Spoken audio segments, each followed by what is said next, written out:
Hey, what's up guys? My name is Grant. Welcome to Get Your Bread Right.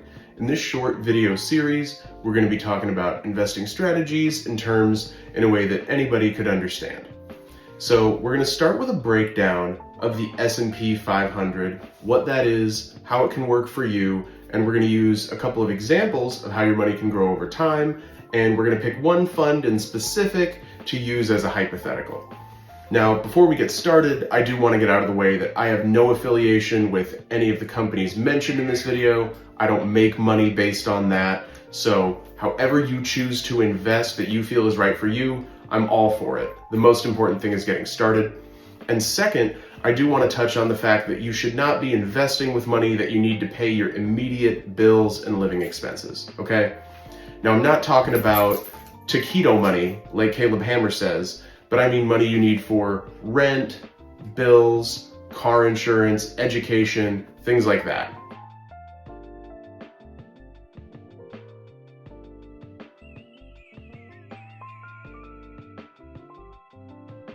Okay, so let's talk about what is the S&P 500? What does that mean? What does S&P 500 stand for? So S&P 500 stands for the Standard & Poor's 500, which is the 500 largest, most profitable companies in America.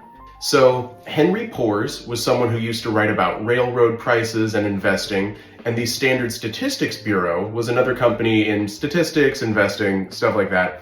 And they had a merger way back in 1941 to form S&P, Standard & Poor's. And now they have a list which they create of the 500 largest, most profitable companies in the United States of America. That's what the S&P 500 is. So when someone talks about investing in the S&P 500, this is what they mean. Typically in a mutual fund or an exchange traded fund, those are terms we will cover in another video, you can invest in the S&P 500, but you're not buying the actual index itself, you're buying a fund that tracks it.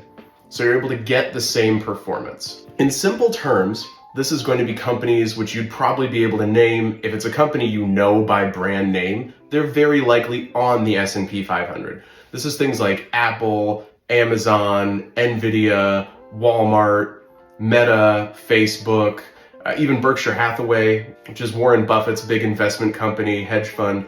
So when you're investing in an S&P 500 fund, or a fund that tracks the S&P 500, you're getting all of those benefits. You're getting the dividends from those companies, okay? So it's an easy, diversified investing strategy that doesn't require you to do a whole lot of reading, pay money to go into a Discord server and make some crazy stock picks, or bet money on crypto. And those are strategies which can be valid, but for myself and for most people out there, I tend to lean towards things which are more conservative and are more consistent. So in terms of returns, the S&P 500 has returned an average of 9.9% every year since it began in 1928. So we can call that, for the purposes of this video, 10%, but it's 9.9% averaged return. Now, of course, there are up years and there are down years. Some years you might see the market dump a bunch and you go 20% down, 30% down, which can be really scary. However, if you're consistently investing in the long term, you're going to reap those rewards of the 10% annualized return. Another great thing about investing in the S&P 500 is that many of the funds which track it are going to pay a dividend as cash. So that's money that you can either reinvest into your own investments, make bigger dividends each year, make bigger growth for the long term, or if you want, you can pull some of that cash out to spend and enjoy, okay? Because at the end of the day, having money, you want to enjoy it. You know, you don't just want to be saving everything for a rainy day, but you want to be thinking for the long term and not drawing down your principal balance of investment at a bare minimum, okay? Ideally, you'd want to be contributing on a weekly or a monthly basis, whatever you find works for you, to grow that money over time. So we will cover more specific funds in a later video, but for the purposes of this video, I'm going to use FXAIX, which is a Fidelity S&P 500 index fund tracker. We're going to use that as an example because they have a very low expense ratio of 0.02%. That means for every $100 you invest, you would be paying them just 2 pennies, and they pay a cash dividend of 1.76%. This will fluctuate slightly with time and market conditions, but this helps hedge against inflation and also pay you some of those cash dividends, because nobody wants to work forever, and when you're investing in something like the S&P 500, you're getting free money over time. Now, the biggest part, like I've talked about, is time and consistency, okay? And when you're investing over time in the S&P 500 index in a fund like FXAIX, time is going to do a lot of the work for you. So now that we've talked about what the S&P 500 index is, what it can do for you in terms of annual dividends and a return rate of 9.9, almost 10% annually, let's take a look at an example case using our $100 initial investment amount. And we're going to look at this over the long term of 30 years.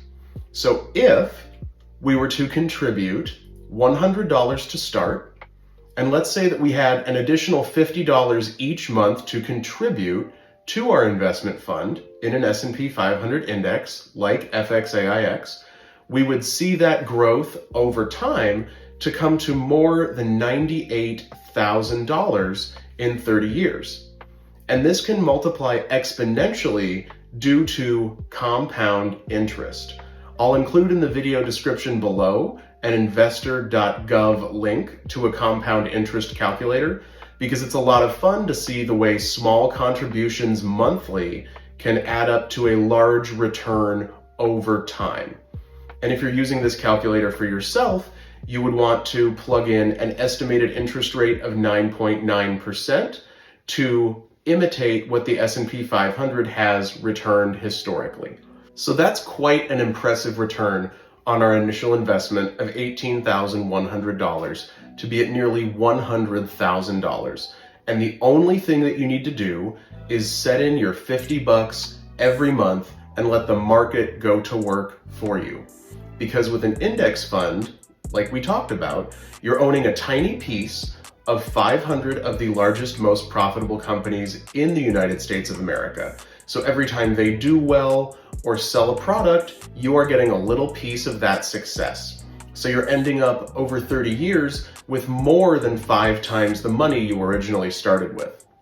And if we wanted to take a more aggressive strategy, or if you had more money to invest, let's pretend that you started out with $1,000, which is quite a lot, but let's pretend that you started out with a $1,000 initial investment and you were able to double your monthly contribution to $100. We would see that over the same 30-year period, we would have an amount of $37,000 total contributed, but at 9.9%, we would see that that is nearly $211,000. And the great thing about this is that no matter what level you're able to invest at, you're going to see, due to compound interest, that exponential level of return. And this is how you're going to be able to set yourself up for retirement, for vacations, for buying your dream car, a nice watch, anything that you might think of. By being careful and consistent and responsible with little bits of money, you can build yourself up to a very serious nest egg over time. So consistency and being conservative and investing in the S&P 500 is an incredibly valuable tool for any investor. This is why this is so highly recommended by major investors and financial minds like Warren Buffett and many others, who find that rather than trying to gamble or chase the latest hot investment trend and try to go to the moon overnight, you can rest easy knowing that your money is going to work for you, and you can more reliably predict how much money you might have for retirement or for another enjoyable purchase. Well, that wraps up our first episode of Get Your Bread Right. In this episode, we talked about what the S&P 500 is, what it can do for you, and we looked at a couple of example cases, starting with moderate amounts of money with consistent investment each month, and the real great returns that any investor could achieve through small incremental savings and investments in an S&P 500 index fund. I want to thank you all for sharing this time with me. Please comment below, send me a message. I'm open to any of your feedback, and let me know what goals or aspirations you currently have financially. I'd love to offer some support and any help that I could. I appreciate your time, and I'll see you in the next episode of Get Your Bread Right.